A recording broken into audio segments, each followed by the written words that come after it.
주께서 그 사랑하시는 자를 징계하시고 그의 받으시는 일일마다 채찍질 하심이니라 하였으니 너희가 참음은 징계를 받기 위함이라. 하나님의 아들과 같이 너희를 대우하시나니 어찌 아비가 징계하지 않는 아들이 있으리요. 징계는 다 받는 것이로든 너희에게 없으면 사생자요 참 아들이 아니니라.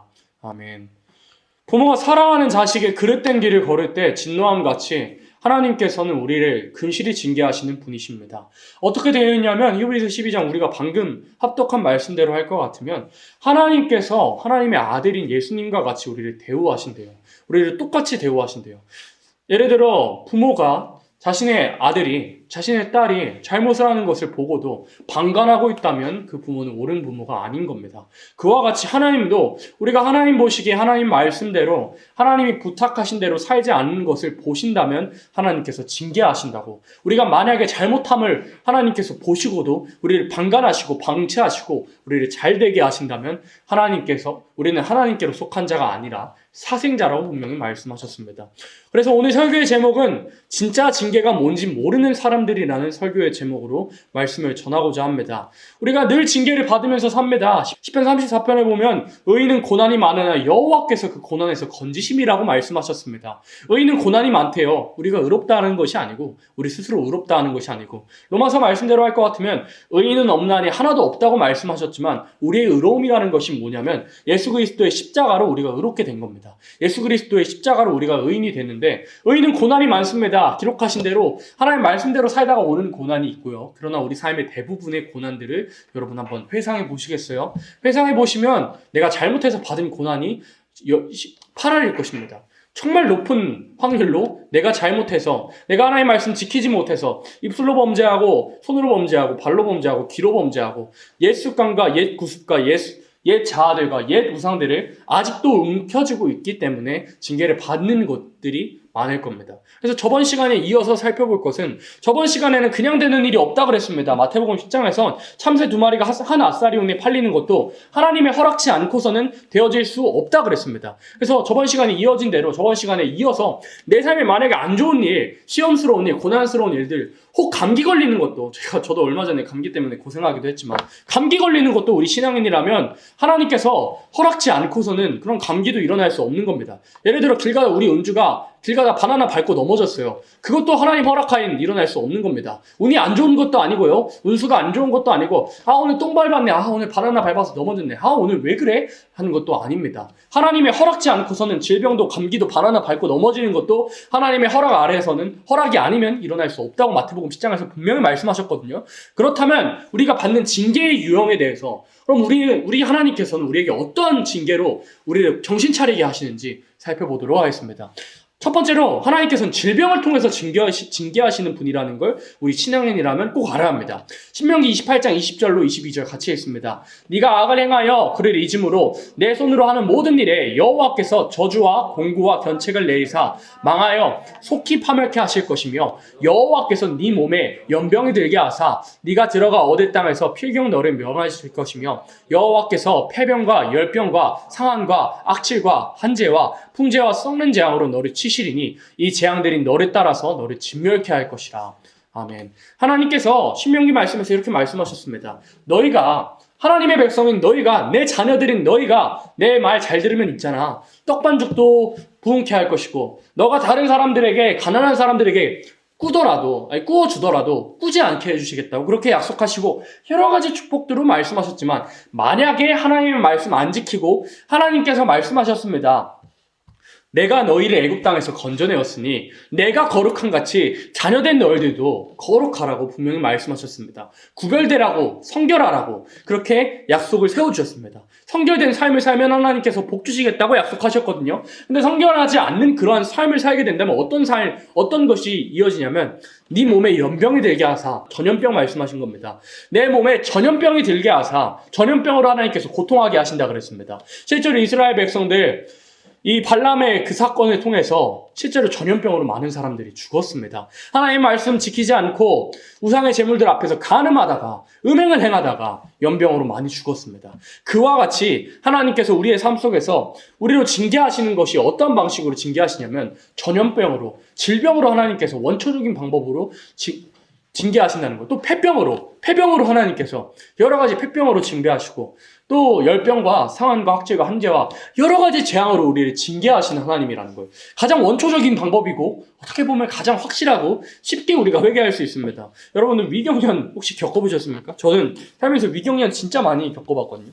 급성 위경련이에요. 스트레스 위경련 같은 거. 갑자기 오늘 위경련 저도 겪는데 그때 나오는 기도가 뭐냐면 하나님 잘못했습니다. 제발 이 위경련 한 번만 지나가게 해주시면 하나님 말씀대로 다시 똑바로 살겠습니다. 라는 기도밖에 안 나옵니다. 하나님 제발 살려주세요 하는 기도가 밖에 안 나옵니다. 그와 같이 하나님께서 우리에게 질병을 허락하시는 건 즉각 제발 회개하라고. 사람이 몸이 아프잖아요. 이 몸 제발 한번 낫게 해달라고. 이 몸 낫게 해주시면 내가 제발 하나님 말씀대로 살 것이라고. 절대 하나님 말씀대로 살 것이라고.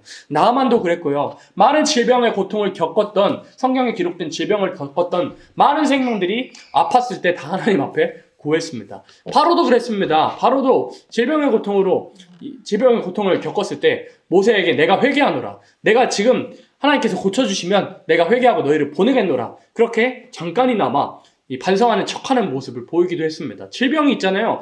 사람으로서 가장 삶이 바뀔 수 있는 이전의 삶과 달라질 수 있는 것이 원초적인 방법이 질병이라는 것을, 그래서 하나님께서 우리의 삶 속에서 질병을 통해서, 우리의 아픔을 통해서, 육체적인 고통을 통해서 하나님께서 일하시고 우리를 징계하시고 다시 정신 차리라고 원초적인 방법으로 우리에게 징계를 허락하신다는 걸 우리 신앙의 눈은 알아야 됩니다.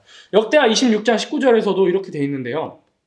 우시아가 손으로 향로를 잡고 분향하려 하다가 노를 바라니 저가 제사장 앞에서 노할 때 저가 제사장에게 노할 때 여호와의 전 향단 곁 제사장 앞에서 그 이마에 문둥병이 바란지라. 우시아라는 왕이 비교적 선한 왕이었는데 우시아 왕이 스스로 제사 드리려 하다가 제사는 누구만 드렸어야 됐냐면 레위 지파인 세우신 제사장만 드려야 되는데 유다 지파인 우시아 왕이 혼자 스스로 제사 드리려다가 이마에 문둥병이 발해버리는, 하나님 앞에 그릇된 행동할 때 하나님께서 그 즉시에 질병을 허락하셨다는 것을 역사적인 사실로 우리는 알 수가 있습니다. 그뿐만 아니라 역대상 21장 13절로 15절에 보면은 다윗이 또 하나님께서 복을 주시고 평안한 삶을 허락하시니까 요압을 명해가지고 자신의 신하였던 신복이었던 요압을 불러가지고 인구조사 한번 해봐라. 군인 몇 명인지 한번 세봐라.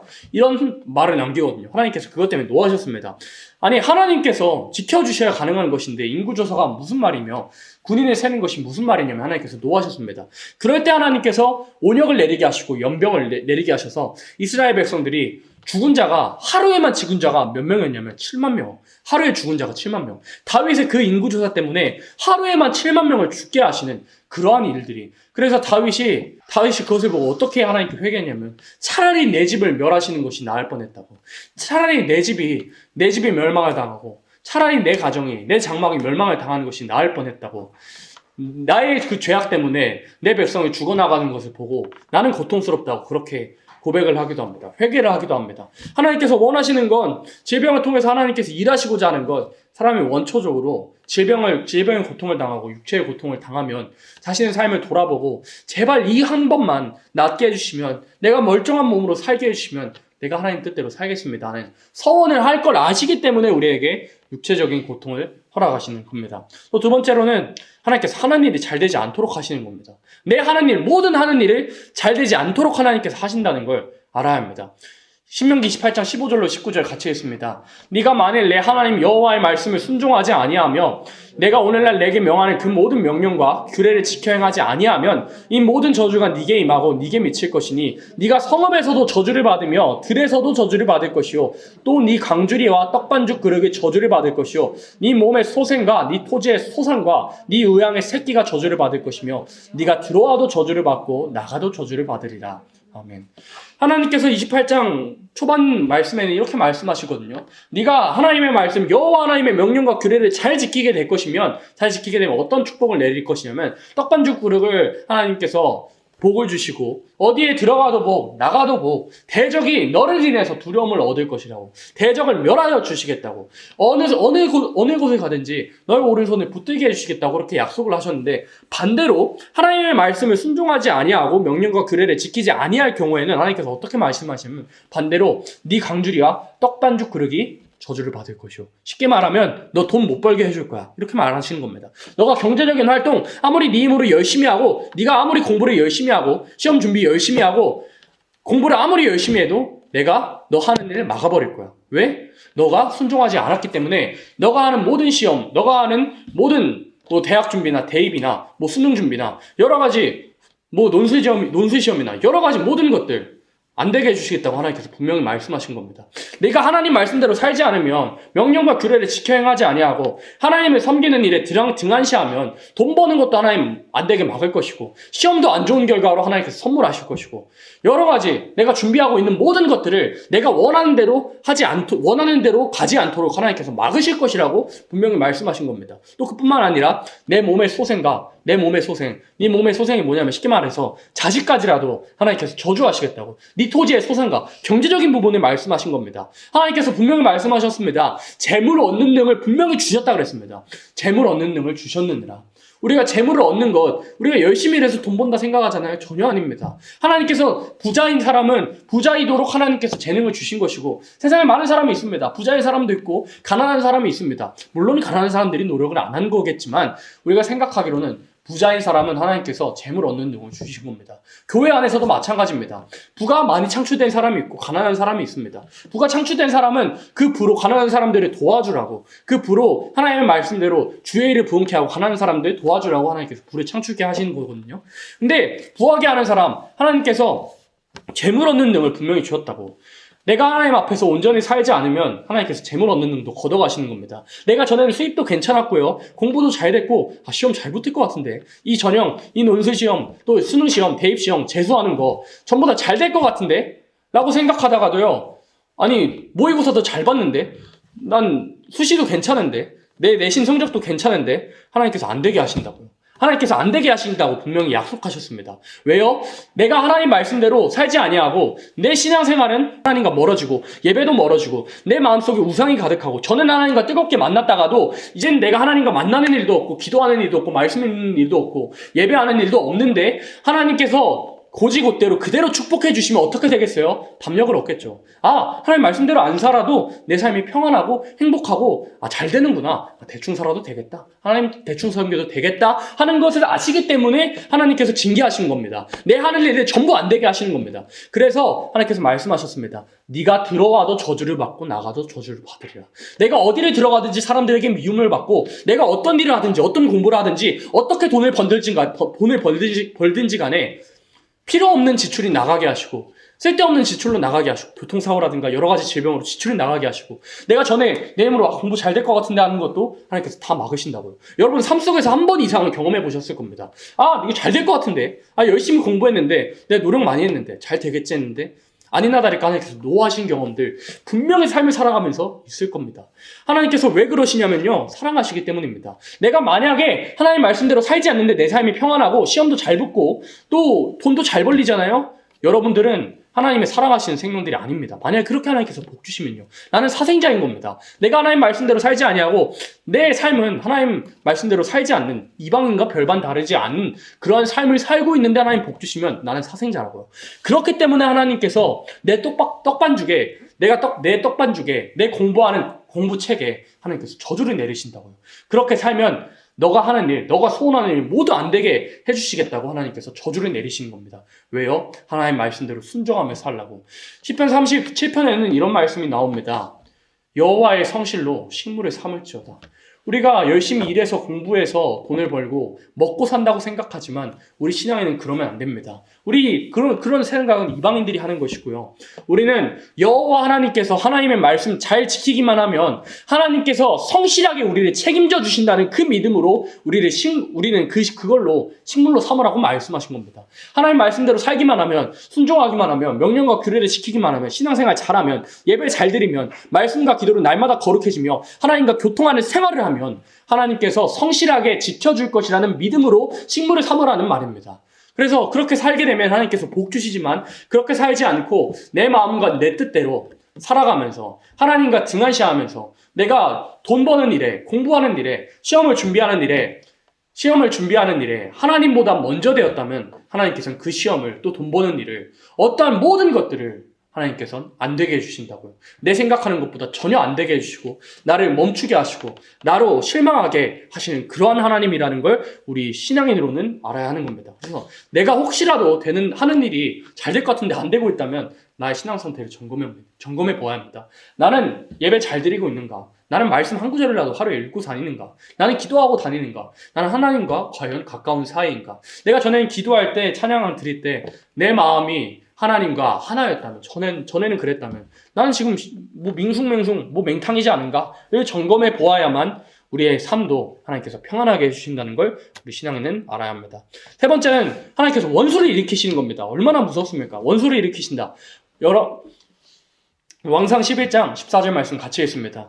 여호와께서 에돔 사람 하닷을 일으켜 솔로몬의 대적이 되게 하시니 저는 왕의 자손으로서 에돔에 거하였더라. 여기 있는 하닷이 어떠한 사람이었냐면 하닷은 다윗 왕 시대에 도망 다녀가지고 애굽에 살던 사람이었습니다. 에돔 사람이었는데요. 에돔 사람을 다윗이 다 멸할 때 도망와가지고 애굽에 살던 사람이었는데 솔로몬이 초반에 하나님 너무 잘 섬겨서 나라가 엄청 강력했습니다. 솔로몬이 하루 식량만 소가 10마리 정도? 한 9마리 나오는, 거의 10마리 정도 나올 정도로 부자였고요. 나라도 부강했고, 그 당시에 세상에 은을 귀하게 안 여겼대요. 은이 너무 흔해 빠져가지고, 은을 귀한 것으로 여기지 않을 정도로 부강한 나라였습니다.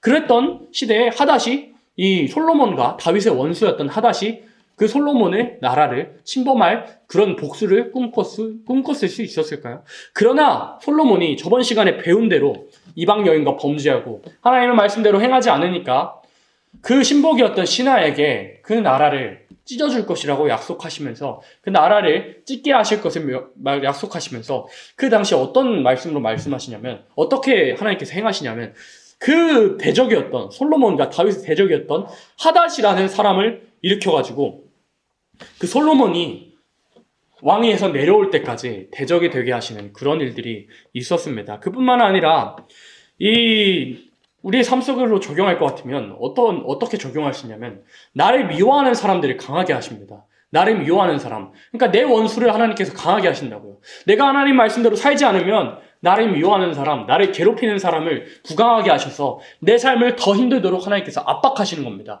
그 압박을 통해서 나를 회개케 하시기 위해서. 그래서 내가 하나님 말씀대로 살지 않으면 어떻게 되냐면 솔로몬의 대적이었던 하닷을 일으켜서 솔로몬의 그 평생토록 괴롭게 하신 것처럼 우리의 삶 속에서도 마치 바벨론에서 노예 생활을 하게 된 그 과정이 하나님께서 꾸준히 선지자를 보내고 책망하셨으나 오히려 그 선지자를 핍박하고 잡아 죽인 그 진노가 만회할 수 없게 돼서 바벨론의 노예 생활한 같이 또한 이 솔로몬과 다윗의 대적이었던 상대도 안 됐던 그런 원수를 하나님께서 일으키셔서 솔로몬을 괴롭게 한 같이 우리가 상상치도 못했던 나를 미워하지만 나는 별거 아니라고 생각했던 사람을 하나님께서 강하게 하셔가지고 나를 압박하시고 나를 힘들게 하시고 나의 모든 인간관계에서도 하나님께서 외로움을 느끼게 하신다고요. 나의 인간관계도 하나님께서 치실 수 있다는 거예요.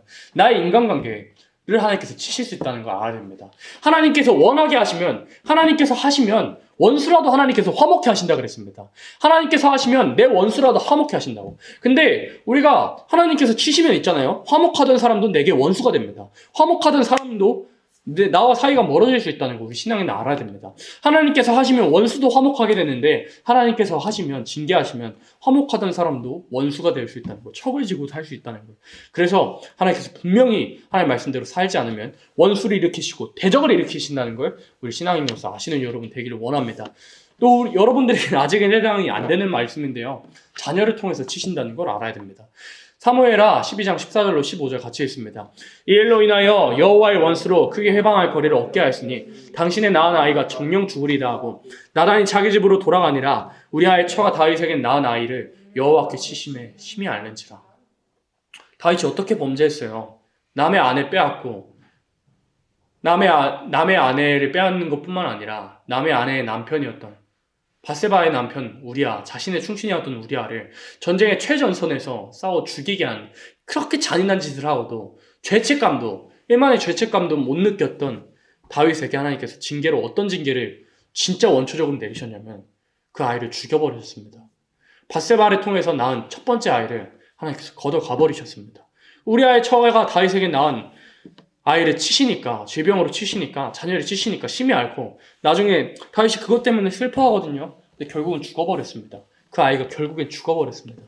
하나님께서 내 잘못 때문에 내 자식까지, 내 자녀까지 하나님께서 쳐버리신다는 거예요. 우리가 앞으로 결혼하고 가정을 이룰 거잖아요. 내가 가정을 이루고 내가 자녀가 생기면 내가 잘못한 것이 있다면 하나님께서 원초적으로 내 자녀를 치신다는 거예요. 내 자녀를 치신다는 걸 우리 신앙인으로서는 알아야 하는 겁니다. 그래서 하나님께서 어떻게 말씀하셨냐면 네가 하나님 말씀대로 잘 살면 천대까지 내가 복을 주려니와. 천대까지 복 준다는 건 새시대의 축복. 새시대는 천대까지 있으니까 새시대의 축복으로 주시거니와. 네가 하나님의 말씀을 복종치 않고 순종하지 않으면 천대까지 내가 저주를 내리려고 말씀하셨습니다.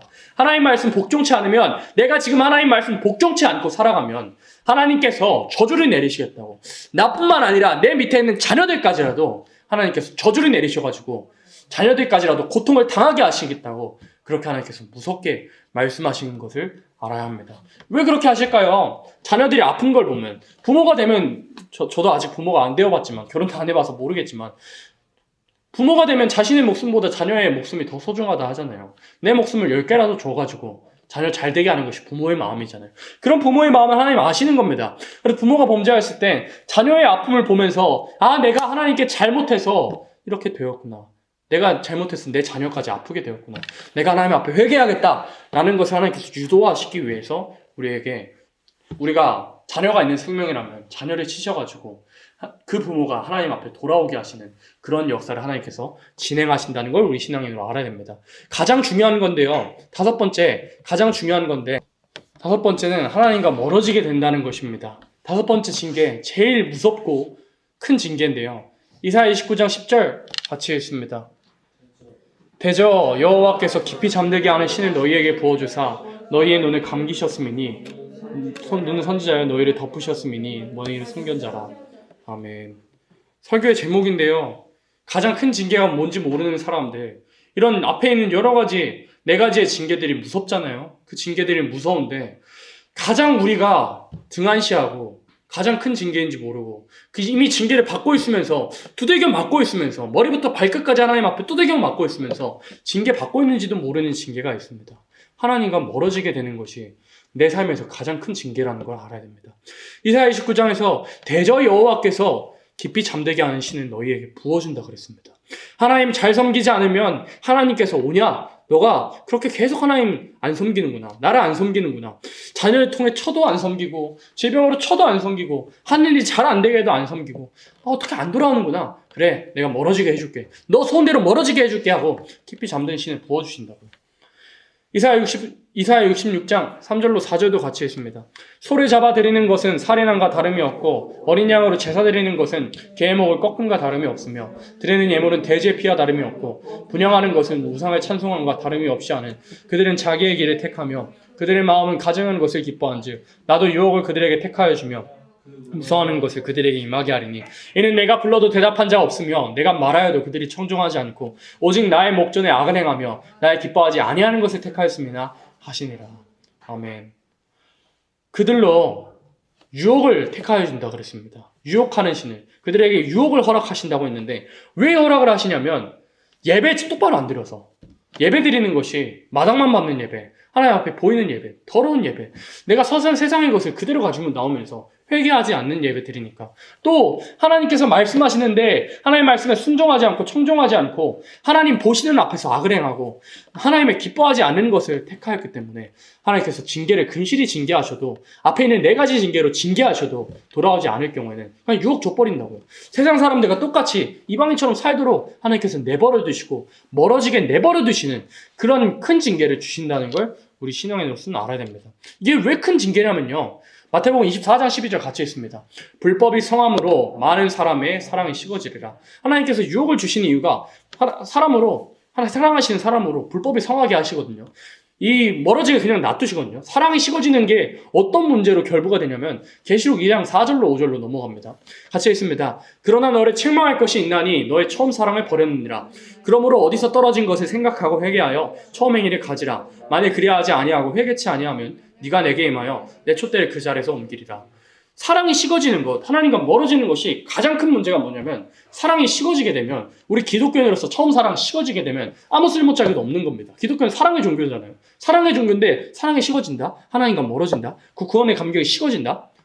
그걸 회복하지 빠른 시간 내에 회복치 않으면 뭐라고 되어 있어요? 내가 내게 임하며 내 촛대를 그 자리에서 옮기리라.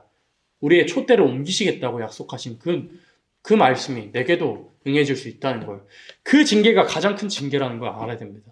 그래서 히브리서 3장 13절에도 오늘이라 일컫는 동안에 매일 피차 권면하여 서로 권면하라는 겁니다. 너희 중에 누구든지 죄의 유혹으로 강팍하게 되면 면하라. 서로 권면하라는 겁니다. 서로 죄의 유혹 때문에 하나님과 멀어지고 우리의 신앙생활 가운데서 예배가 멀어지고 예배가 무너지고 삶이 무너지지 않도록, 죄 때문에 강팍해지지 않고 죄 때문에 강팍해지지 않도록, 죄 때문에 바로처럼 강팍해지고 정말 죄 짓고 다니면서도 담력이 생기지 않도록 서로 권면하라는 겁니다.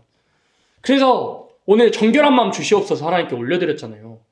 다윗의 그 고백이 한 가지 소원이 이것밖에 없었습니다. 염치불구하게도 하나님 앞에 침상이 눈물에 떠다닐 정도로 그렇게 하나님 앞에 빌면서, 아니 회개하는 중에 하나님께 구했다니까요. 그 구한 것이 무엇이었냐면 시편 51편 9절로 11절 같이 읽습니다.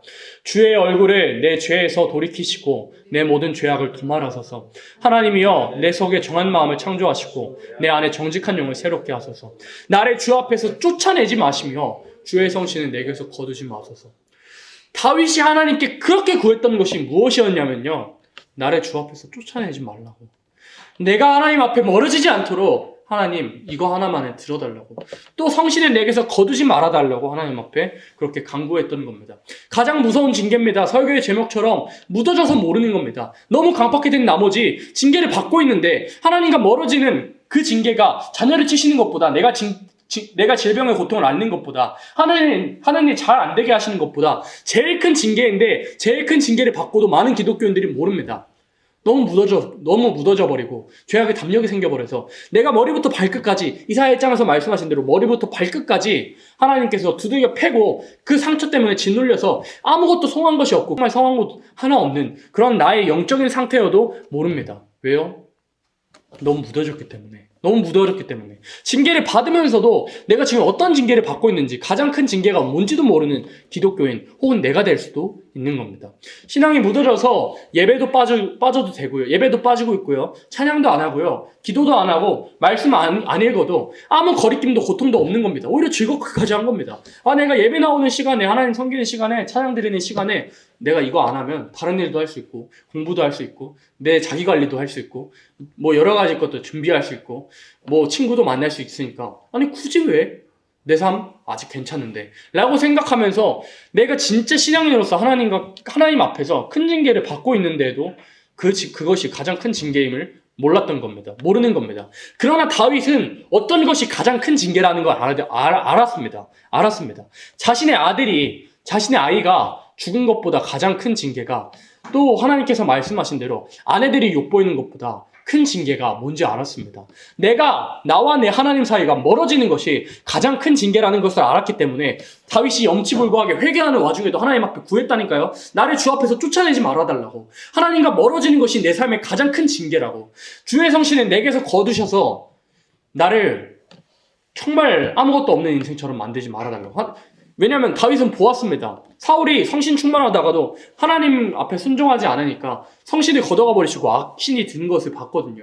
악신이 들려가지고 이 사울 앞에서, 또 하나님 앞에서 찬양하고 있는 다윗에게 단창을 던졌던, 악신이 들렸던 그런 사울의 모습을 자기 눈으로 봤거든요.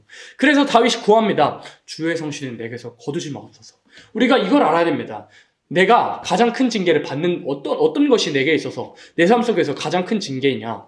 하나님과 멀어지는 것. 하나님과의 사이가 멀어지고 예배 드릴 때 왔던 그 감격들과 구원의 기쁨과 십자가를 생각할 때 나왔던 눈물과 감사함과 기쁨들과 모든 구원의 감격들, 또한 날마다 회개가 잘 됐던 것들이 이제는 회개할 기미도 안 나고 생각도 안 나고, 죄가 죄인지도 모르고 죄인 걸 알면서도 하나님 이 정도는 괜찮겠죠? 나는 그래도 저 사람보단 낫잖아요 하면서 하나님과 멀어졌던 모든 것들을 내가 알지 못한다면, 나는 머리부터 발끝까지 두들겨 맞고 있는지도 모르고 살아가는, 현생에 있어서 이 시대를 살아가고 있는 이 세대 기독교인으로서 가장 큰 징계는 하나님과 멀어지는 겁니다. 그래서 하나님과 멀어지는 것이 가장 큰 징계. 성신을 걷어가시는 것. 내가 만약에 하나님 모두 잘 돼도 시험 준비도 잘 되고 이 대학 대입도 잘 되고 또 취직도 잘 됐고 또 돈 버는 일이 잘 되더라도 하나님과 멀어졌다면 나는 이미 큰 징계를 받고 있다는 걸 우리 신앙인으로서 알아야 하는 겁니다.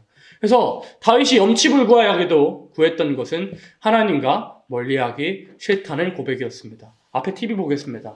그래서 경외라는 것이 무엇이냐면요. 하나님을 경외하는 것이 지식과 지혜의 근본이라고 말씀하셨는데 경외라는 건 뭐냐면 징계가 두려워서 하나님 앞에 두들겨 맞을까봐 무서워하는 게 아닙니다. 물론 그런 것들도 원초적인 방법으로 몽학 선생으로서 율법적으로 두려워야 되지만 진짜 본질적으로 경외라는 것은 나와 하나님과 나의 사이가 멀어질까봐 나의 이 행동으로 하나님께서 속상하실까봐 하나님을 두려워하는 것이 경외라는 걸 알아야 됩니다. 그래서 오늘 설교의 제목이 무엇이었습니까? 진짜 징계가 뭔지 모르는 사람들. 우리 삶 속에서 질병의 고통이 또한 자식의 치심이 또한 내 하는 일을 안 되게 하시는 것이 가장 큰 징계, 원수를 일으키신 것이 가장 큰 징계라고 생각할 수도 있지만 내 삶에서 가장 큰 징계가 뭐냐면 가장 무서웠던 징계. 다윗이 얼마나 무서웠으면 그 상황 속에서도 염치불구하게 구했던 징계가 뭐냐면 하나님과 내 사이가 멀어지는 것이 우리 삶 속에서 가장 크고 무서운 징계라는 것을 깨닫고 우리의 삶 속에서 만약에 하나님과 멀어진 것이 있다면 멀어지게 만들었던 요인을 찾고 회개해서 다시 하나님과 가까워지는 우리의 모습들이 될 수 있도록 우리의 삶이 될 수 있도록 하나님께서 축복하시고 역사하시기를 예수님의 이름으로 축복합니다.